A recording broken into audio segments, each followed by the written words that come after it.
I want to thank everybody for coming out. As you know, my name is Murray Wells, and along with the Carr Law Firm down in Mississippi, we represent Claudia Linares as well as the estate of Ismael Lopez, who was killed by South Haven police officers when he was shot through a closed door.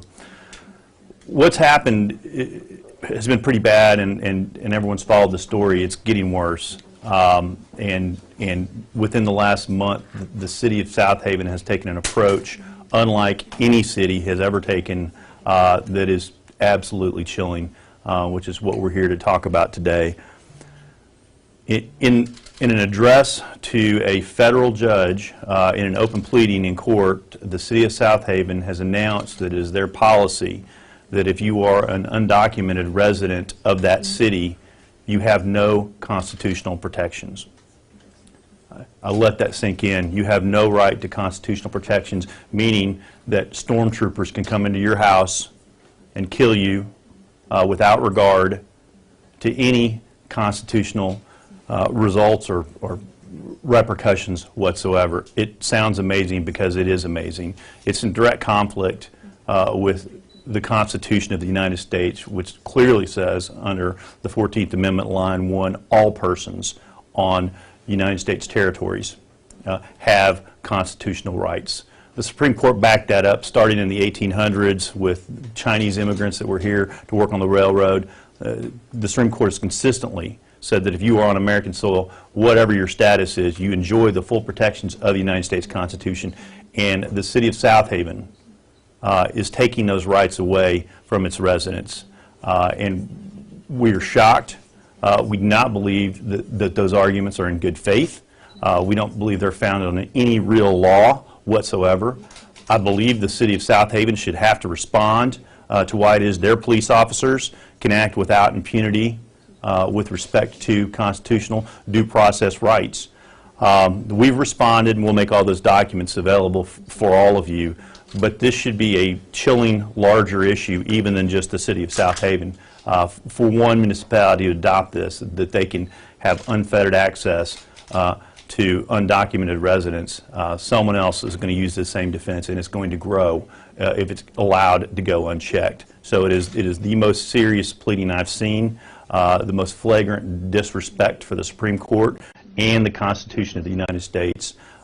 So we take it very seriously. We hope that when you talk to the chief of police in South Haven, that you'll ask him how it is they can ignore due process rights, 4th, 5th, 6th, 14th Amendment protections, rights to fair trial, right to confront and cross-examine witnesses, right to be free from searches and seizures, all of the things that are so important in this country that make us who we are, how it is they've unilaterally decided to strip those rights from undocumented residents.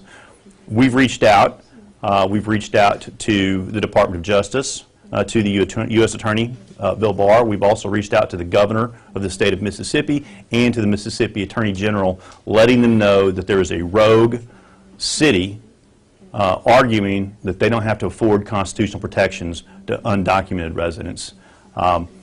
We hope that they reverse their position, and as a matter of note, I'll let you know that I asked them to withdraw that pleading because it was so badly brought, and in our opinion, brought in violation of the Constitution and the Supreme Court, which lawyers can't do. There's a second issue that they've raised, and I'm going to let Mr. Neglia talk about it. They've also decided to go on the offensive with respect to Ms. Linares, who's at home by herself with her husband, and they've attacked her using terms that are so graphic and offensive that when you read the pleadings, you're going to wonder how anybody with a conscience could possibly put that in writing in front of a federal judge. If you want to address that further, you can. Let me go straight into it, Mr. Moore. In her pleadings, Ms. Searcy, counsel for the city and for the shooter, Zachary Durden, as well as the other officer that was on the scene, Samuel Mays, Ms. Searcy stated that at most they were common law husband and wife. They called Ms. Linares a bigamous paramour, which we can translate, but not on television. Ms. Linares was married for over 20 years to Ismael Lopez. They were married in Crittenden County, Arkansas. We provided them a certified copy of this marriage certificate, which for some reason they chose to disregard. We also know that Ms. Linares was married at Sacred Heart Church in Memphis after she had that marriage certificate. It's a real shame that they have to use these tactics to try to soil someone's name when she lost her heart for her partner, her love of her life, in a tragic accident. So, can you explain how these two issues are kind of being translated into this lawsuit in terms of the defense? Sure. Procedurally, what's happened is the city of South Haven, along with the shooting officer, Zachary Durden, have filed motions to dismiss in federal court, arguing that there's a lack of jurisdiction on the federal court because we bring these actions under what's called 1983. This is a civil rights action, and then it's turning into probably the most important civil rights action that this firm has seen, and we've been doing this for a long time. They raised a motion to dismiss saying she doesn't have standing to raise it, and in the same pleadings they argue that she can't bring a lawsuit because somehow they believe that she wasn't married to Ismael Lopez, which is factually incorrect and wholly offensive. So that's where we are initially. She's brought this to the court. We've asked the judge to consider sanctioning the city of South Haven for bringing these sort of arguments into what should be. This case should have never been here in the first place. It was an accident. They should have taken responsibility for it. We should move forward. Rather, they are attacking innocent people as their defense. Okay, so that's one issue. And then the other issue is, are they also saying that this case should be dismissed because they're here illegally, essentially, and they don't have a right to sue? Is that what you were going with that? They have the right to go into the house, they have the right to do whatever because they're not here legally? Is that The argument they're trying to make, which is very scattered, and it's hard to piece together exactly what they're saying, but when you boil down, they're saying that there are no constitutional protections for undocumented residents in South Haven, Mississippi. That's the basic argument, is that if you are not documented, you don't get to avail yourself to the Constitution. The Constitution and the statutory law that flows from the Constitution are what provide us a vehicle to bring civil rights actions.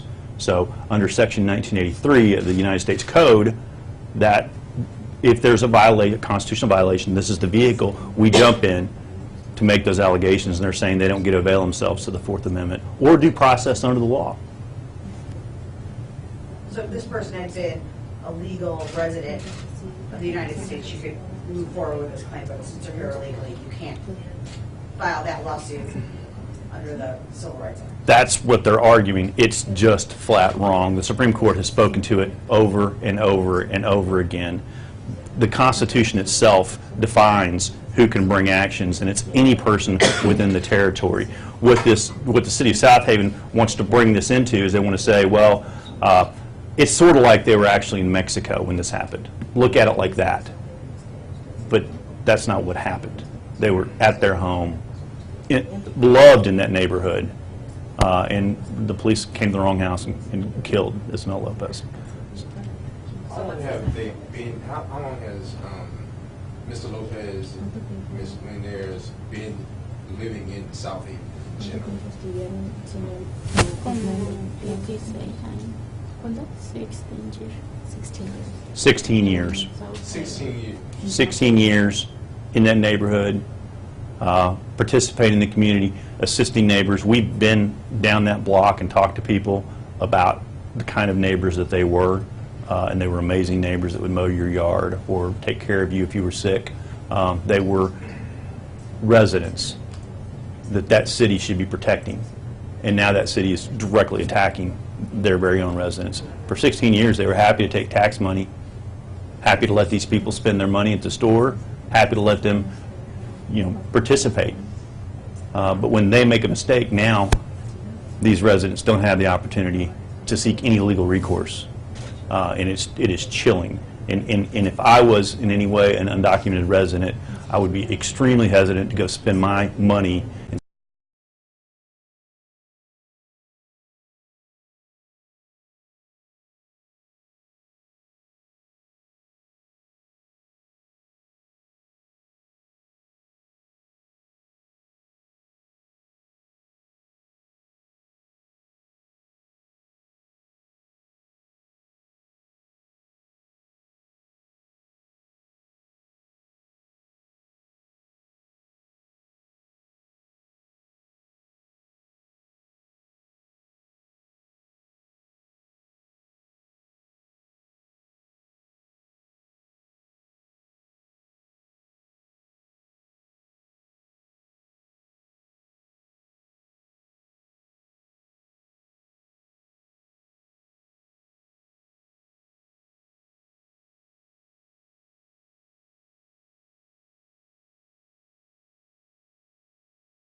incredibly sweet.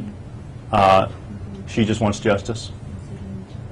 What do you think, what's their tactic here? It's like, obviously, you're a lawyer, you guys are all kind of positioning. Where are they coming from? It's a great question. I don't know. There's so much hate and so much wrongness in the pleading that I don't understand what the point is. They're so wrong, and they do it in such a terrible way that I can't imagine the litigation strategy. And we've scratched our heads. Mr. Carr called me and said, "Murray, what are they doing down there?" And I said, "I don't know," because this is not. If you have a legitimate legal argument, you just make it, right?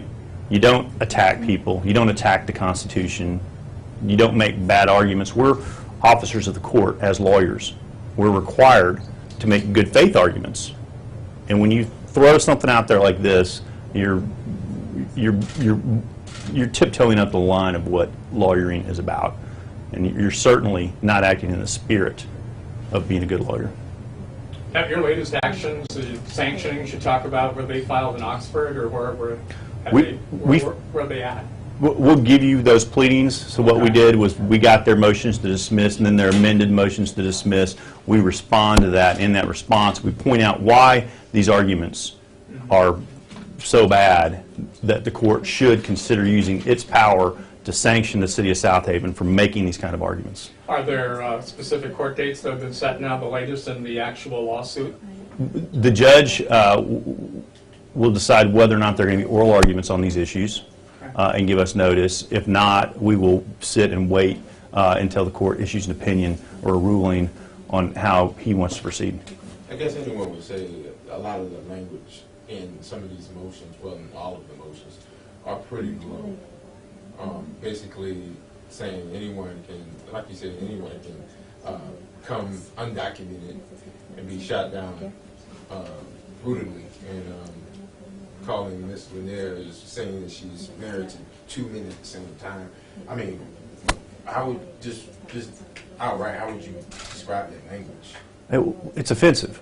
It's offensive and wrong, and it's such an important issue. We're stunned that somebody put this in writing, didn't suggest it, but just threw it up to a federal judge to take a look at it. And remember, this isn't just about undocumented residents. It's bigger because this is an attempt to chip away at the corners of our Constitution.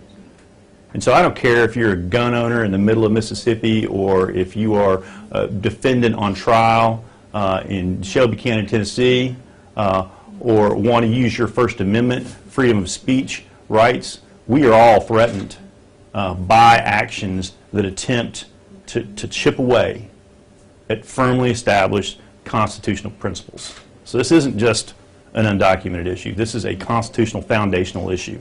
And so that's why it's so important. I guess you could say it's a move of desperation for the city of South Haven.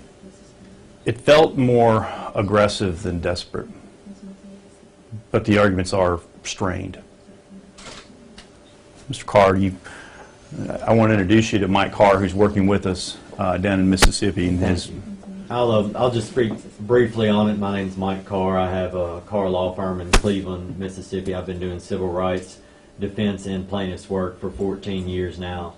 And I'm familiar with the city of South Haven. I'm familiar with defense counsel, Catherine Kirby. And again, echoing what Murray has said, we have two significant issues in this case. Of course, one is dragging Ms. Linares through the mud with regard to whether she was actually married to this individual, whether she actually has standing, making her produce marriage certificates, dragging through her history to see if she even has standing to present a claim. We don't generally do that, and they have made her just dig and prove as almost as if she was a lesser human being than any of the rest of us, saying that we were married and that we have a claim to an estate. Okay, Ms. Linares has had to hit a threshold of production much more than any other widow or widower that I've ever seen, and that's wrong to do. The second part is, again, the constitutional arguments.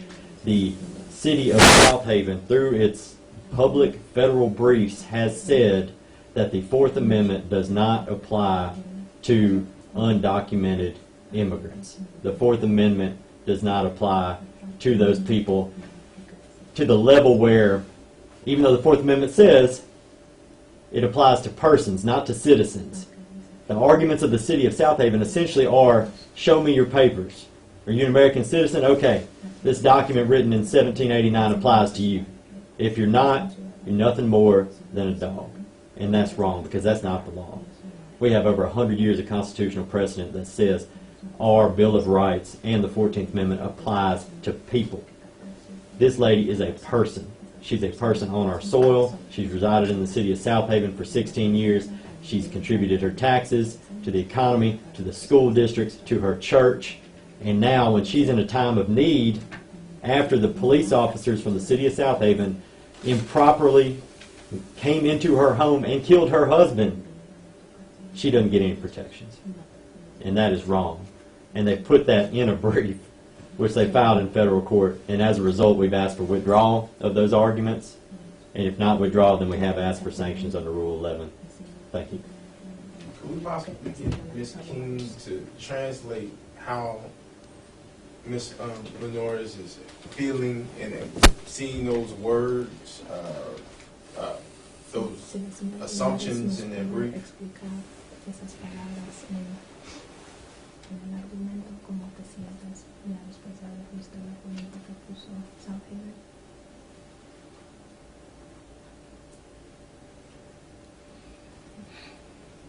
No en este tiempo. Not at this time. Es que no, Not right now. no hay palabras. There are no words. Uno espera justicia One expects justice como persona. as a person, as a Es human. lo que siempre he pedido, That's- justicia. That's what I've always wanted, is justice. Y estoy agradecida con los abogados. I'm thankful for the attorneys. Siento que son las únicas personas I feel that they are the only que people están ayudándome, who are helping me, y a los medios que pido que me ayuden para que se haga justicia. and to the media and everyone watching, I ask that you seek justice for me.